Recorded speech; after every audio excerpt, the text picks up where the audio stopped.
Bonjour, je m'appelle Albert Moukébert, je suis docteur en neurosciences et psychologue clinicien. Et je vais vous parler un peu de ce qu'on appelle le facteur humain dans les enjeux de la transition écologique. On a tendance à croire que la transition écologique est juste un problème technique, comme on dit, qu'on peut le résoudre avec la technologie, on appelle ça le technosolutionnisme, qu'il faut faire juste des voitures plus écolo, des énergies plus renouvelables, et on va résoudre le problème. Mais en fait, c'est pas vraiment le cas. Il y a toute une dimension à prendre en compte qui est la cognition humaine, nos comportements, nous.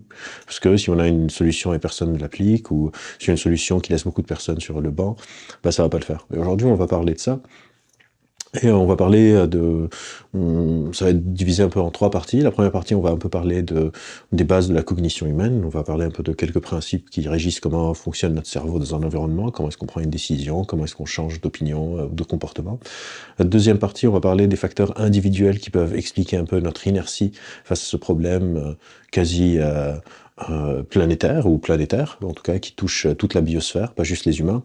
Et dans un deuxième temps, on va voir que ce serait une erreur assez grave de penser que le problème peut se résoudre uniquement avec des facteurs individuels. On verra quels sont les facteurs systémiques qu'on va voir ensemble. Cette dichotomie individuelle et systémique est évidemment artificielle, c'est une sorte de continuum, mais les rapports de force ne sont pas du tout les mêmes. On va essayer d'éclairer un peu les points autour de tout ça. Et donc si on commence au niveau de notre cognition, j'imagine que vous savez tous qu'on fonctionne avec des ressources cérébrales, cognitives très très limitées. On a une perception très partielle du monde, on ne perçoit pas tout. On a des ressources attentionnelles et mnésiques très limitées aussi. On ne fait pas attention à tout, on ne retient pas tout.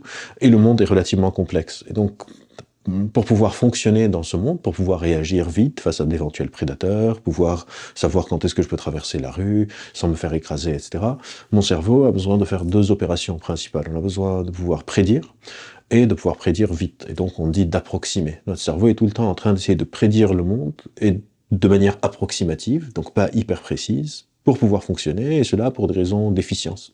Si je reprends l'exemple de la voiture, mon cerveau a besoin de prédire à quel moment la voiture va être devant moi pour que je ne sois pas au même moment là et me faire écraser. Et donc ces opérations de prédiction et d'approximation, encore une fois pour des raisons d'efficience, on appelle ça des heuristiques. C'est des solutions approximatives qui marchent relativement bien. Par exemple, je sais pas, si je prends ma bague, je la jette et je l'attrape, je réussis à faire ce mouvement plein de fois, mais je suis incapable de le faire exactement de la même manière, parce que c'est approximatif et c'est prédictif, dans le sens où mon cerveau a besoin de bouger ma main, où je pense que ma bague va être pour pouvoir la rattraper. Donc on appelle ça une heuristique. Le problème, c'est que nos heuristiques ne fonctionnent pas tout le temps très très bien. Parfois, nos heuristiques dévient des conséquences souhaitées. Et quand nos heuristiques dévient, pour faire un peu simple, il y a plein de ramifications théoriques derrière, on n'a pas le temps de couvrir tout ça, on appelle ça des biais. Et on appelle ça des biais cognitifs. Évidemment, il y a des biais perceptifs, comme par exemple les illusions d'optique, il y a des biais attentionnels, des biais mnésiques. Aujourd'hui, on va un peu se concentrer sur ces biais cognitifs. Donc les biais cognitifs, c'est des sortes de distorsions un peu de nos pensées, qui parfois peuvent nous induire en erreur et qui peuvent expliquer certains de nos comportements, ou en tout cas faire partie de la machinerie qui peuvent expliquer nos comportements. Avant qu'on parle un peu des biais qui peuvent être en jeu dans les questions environnementales, il faut savoir quelques éléments sur les biais. La première, c'est que les biais sont tout le temps contextuels. Mon biais n'est pas juste dans mon cerveau. Mon biais est une sorte de rencontre entre cette machinerie prédictive de mon cerveau et un certain contexte. Pour vous donner un exemple, si on prend par exemple l'optimisme, qui est un trait qui est relativement souhaitable chez les gens, l'optimisme étant une sorte de prédiction positive du futur, se dire que les choses vont bien se passer. Si vous prenez une personne optimiste au casino, le casino est un environnement très particulier où c'est designé un peu pour vous faire perdre de l'argent. Si vous jouez, vous perdez, vous êtes optimiste, vous dites je vais me refaire, et vous continuez à perdre. Votre optimisme devient un biais d'optimisme. Ça devient une heuristique de prédiction sur le futur, devient quelque chose qui est négatif. Donc la première chose, c'est que les biais sont contextuels. D'ailleurs, ce fait que les biais sont contextuels me permet d'ouvrir une sorte de mini-parenthèse sur le fait que notre cognition est aussi incarnée. Ma cognition n'est pas juste dans mon cerveau. Pendant longtemps, avec les modèles dualistes, notamment de Descartes, on a séparé le corps et l'esprit, mais avec les avancées de la science, on a abandonné un peu cette vision mystique de l'esprit, un truc genre l'âme et tout ça, pour une vision très matérialiste du monde, et on a pensé qu'on a dépassé les modèles dualistes de notre conception. Mais en fait, c'est pas vraiment vrai, on a fait une sorte de tour de passe-passe, on a remplacé la séparation corps et esprit par la séparation corps et cerveau. Je parle du cerveau comme s'il est désincarné du corps, alors que notre cerveau dépend des afférences qui viennent de mon corps, et mon corps dépend de l'environnement dans lequel je suis. Donc déjà, les enjeux environnementaux sont très très importants pour les enjeux de la santé mentale. On a maintenant une multitude d'études qui montrent que être dans un environnement pollué, par exemple, c'est pas seulement pas bien pour mes poumons, pour le cancer de poumon, etc., ou pour, je sais pas, mon estomac, mon foie, mon rein, mais aussi pour mon cerveau. Du coup, je peux, par exemple, ne pas pouvoir me concentrer parce que j'habite dans un environnement très pollué. Et donc, c'est important de sortir un peu de cette dichotomie, le corps et l'esprit, qui a été remplacé donc par le corps et le cerveau, et remettre le cerveau de manière incarnée dans le corps et dans un environnement. Donc ça, c'est un peu pour la cognition. On peut rentrer maintenant dans qu'est-ce qui pourrait expliquer un peu notre inertie face au réchauffement climatique. Et comme je vous disais, les premiers facteurs sont ce qu'on appelle des facteurs individuels. C'est moi et moi-même quelque part. Encore une fois, moi et moi-même dans un corps, dans un environnement. Et il y a plein de biais qui jouent un rôle, mais on a un temps limité aujourd'hui. Et donc, on va essayer de voir les plus importants. Probablement un des biais les plus importants sont des biais du temps présent. On appelle ça comme ça. C'est-à-dire le fait que mes comportements, je ne vois pas les conséquences de mes comportements très vite. Si par exemple je ne recycle pas, j'ai pas un retour du réel, on appelle ça des boucles de rétrocontrôle, notre cerveau fonctionne énormément avec ces boucles de rétrocontrôle, j'ai pas une sorte de rétrocontrôle du réel qui me montre les conséquences négatives de mon action.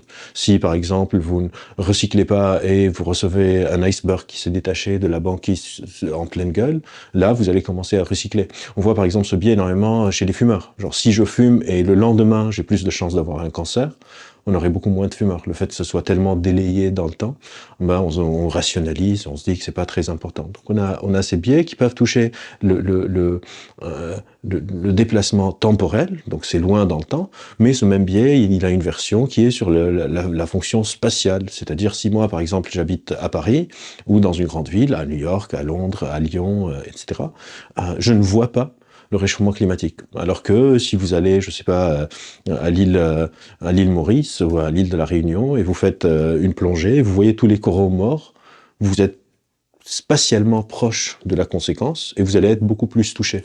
Et ça crée une sorte de paradoxe parce qu'on n'est pas tous égaux dans les conséquences de nos comportements sur le réchauffement climatique. C'est-à-dire la majorité des personnes qui ont le plus d'impact sur le réchauffement climatique, c'est les personnes qui vivent dans des milieux urbains, dans des grosses villes, qui sont d'une certaine classe sociale relativement favorisée et paradoxalement, c'est ces mêmes personnes qui sont les moins touchées par les conséquences du réchauffement climatique. Donc les personnes qui causent le plus le problème sont ceux qui sont quelque part le plus protégés de ce problème. Et donc ça crée un autre biais où je ne fais pas grand-chose parce que je ne vois pas les conséquences de tout ça. Ça ne veut pas dire que tout le monde s'en fout. Il y a un troisième biais qui n'est pas vraiment un biais, mais qui est plutôt une sorte d'état psychologique qu'on appelle l'impuissance acquise, c'est que quand bien même moi je me dis que je vais faire ma part comme on dit, donc je vais recycler, je vais manger moins de viande, pas prendre l'avion, tous ces éco-comportements qu'on nous recommande de faire, bah je vois quand même dans les nouvelles que la situation s'améliore pas, que ça continue à se dégrader, et je risque de tomber dans un état psychologique qu'on appelle l'impuissance acquise.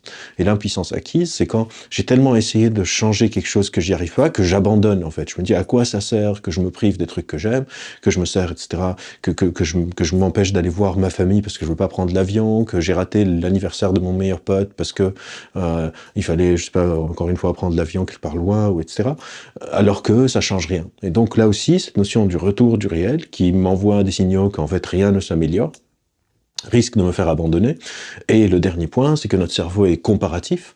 Du coup, quand je vois qu'il y a des personnes qui prennent, je sais pas, leur jet privé pour faire un trajet de 20 minutes, eh ben, que ça soit rationnel ou pas, je me dis, merde, pourquoi est-ce que moi je vais me priver alors que c'est pas moi, c'est pas de ma faute. Et là, on commence à traverser ce continuum individuel systémique, parce que là, on commence à tomber dans un biais qui est un biais de la cognition sociale, qu'on appelle la diffusion de la responsabilité.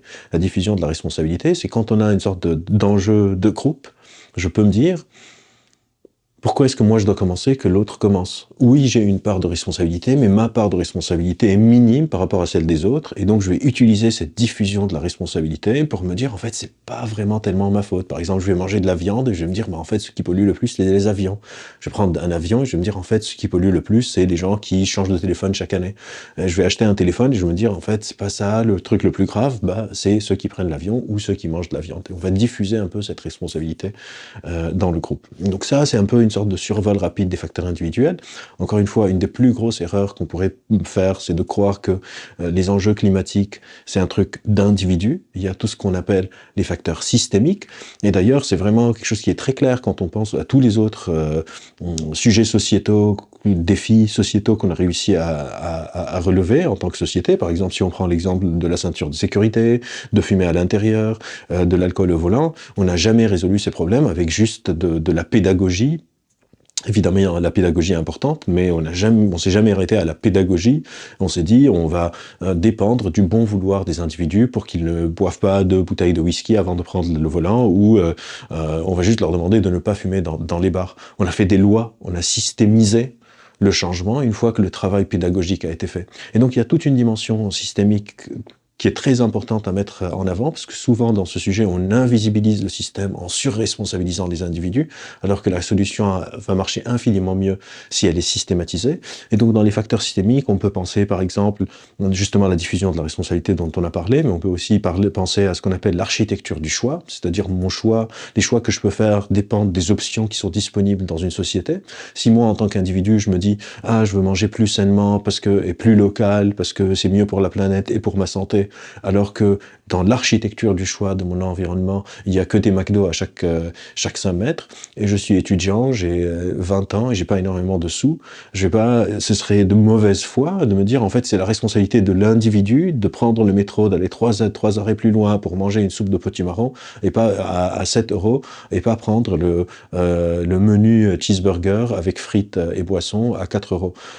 Quand on voit dans les métros, les pubs pour EasyJet, Paris-New York pour 40 euros, quand on voit combien le train est plus cher que l'avion, quand on voit qu'on a supprimé les trains de nuit, quand on voit les pubs pour Apple et Samsung sur les monuments nationaux parce qu'ils ont contribué à la restauration du monument, toutes ces choses rentrent dans notre appareillage cognitif et vont impacter négativement notre qualité décisionnelle, et donc c'est important de prendre en compte ces différents facteurs systémiques. Et enfin, le dernier point dont je voulais vous parler, c'est il y a donc les facteurs individuels, il y a les facteurs systémiques, mais il y a aussi les dynamiques systémiques entre l'individu et le système.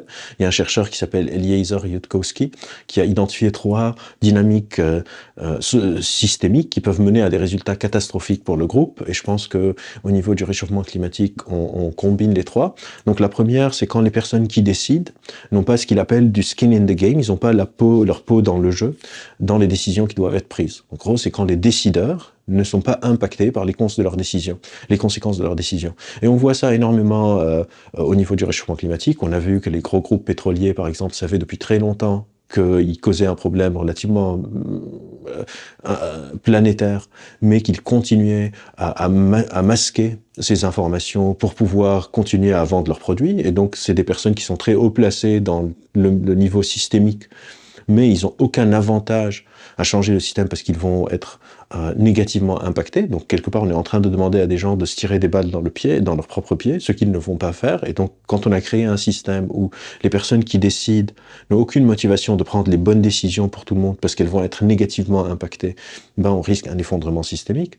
Le deuxième facteur, c'est ce qu'on appelle les informations asymétriques, c'est-à-dire quand dans un système hiérarchique, on vit malheureusement dans un système où, heureusement, j'ai pas d'opinion nécessairement arrêtée sur le sujet, mais on vit dans une société hiérarchique. Il y a des décisions, on peut monter dans des structures, que ce soit dans les entreprises, que ce soit dans les gouvernements, etc., etc. Et l'information asymétrique, c'est quand les personnes qui décident ou des personnes d'un système ne reçoivent pas tous et toutes les mêmes informations. Par exemple, si on reprend la question du réchauffement climatique, les chercheurs en sciences du climat, etc., alertent, les premiers rapports existent depuis les années 20, même si c'était rare, mais en tout cas depuis les années 50, 60, on sait que c'est vraiment un problème, quelque chose qu'il aurait fallu prendre en compte, mais ces personnes n'avaient pas accès à une manière de propager l'information dans le système de manière efficace. C'est pas des communicants, ils n'ont pas de boîte de pub, ils n'ont pas de chaîne télé à leur disposition, et donc l'information n'a pas assez circulé dans le système pour qu'on puisse prendre en charge cette problématique, alors que si on avait commencé à agir peut-être dans les années 60-70, on aurait construit une société différente de celle qu'on a aujourd'hui, et la solution a été beaucoup plus facile. Et enfin, le troisième point et le dernier, c'est une question de collaboration, c'est-à-dire c'est quand on a un système où on a un problème, la solution est identifiée, mais on n'arrive pas à coordonner l'action de tout le monde pour pouvoir la mettre en pratique.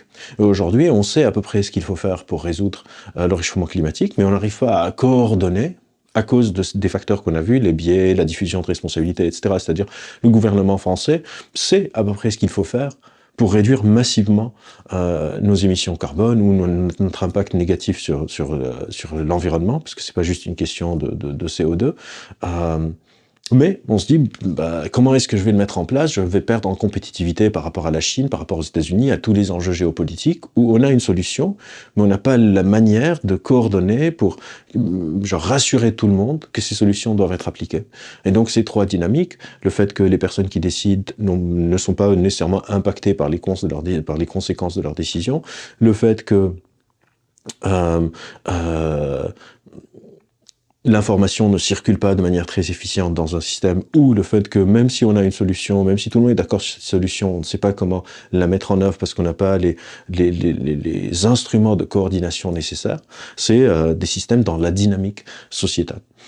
Donc voilà un survol très rapide un peu des facteurs psychologiques, cognitifs, des sciences cognitives qui peuvent expliquer un peu la situation qu'on est en train de voir aujourd'hui. Donc encore une fois, il y a des facteurs individuels, des facteurs systémiques, les dynamiques entre eux, et c'est très important de ne pas croire que tous ces facteurs ont le même poids dans les conséquences que ça cause, et d'éviter encore une fois cette surresponsabilisation individuelle et cette invisibilisation du système. On a besoin des deux, on a besoin de faire de la pédagogie, mais on a aussi besoin à un moment de basculer dans la systématisation. On n'est pas tous égaux, et donc c'est important aussi de savoir quels sont les rapports de force qui existent dans les conséquences, et appliquer des solutions qui soient adaptées à tout ça. Merci beaucoup, et j'espère que c'était intéressant pour vous.